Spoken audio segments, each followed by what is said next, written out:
Chicco ঘুরু ঘুরু করে দেখছে, পার্কের দেওয়ালে উঠে উঠে দেখছে ভেতরে কি আছে কি আছে ওখানে।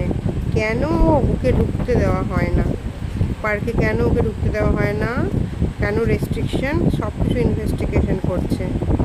পুরো ঘুরে ঘুরে দেখছে যে ওখানে কী আছে।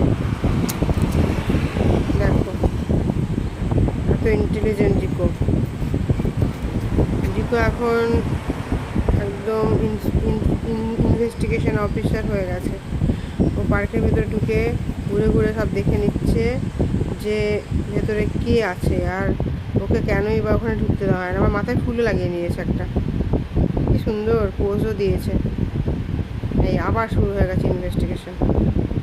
ঢুকে ঢুকে ওখানে দেখছে কে ওখানে আওয়াজ করছে, কে ওর ফ্রেন্ডস পাখি টাখি আরশোলা ইঁদুর এরা হলো আছে কি না, টিকটিকি আছে কি না, সব কিছু দেখে নিচ্ছে। এটা কার সাইকেল, কে আবার সাইকেল রেখে গেছে, সব কিছু দেখা চাই, সব কিছু দেখতে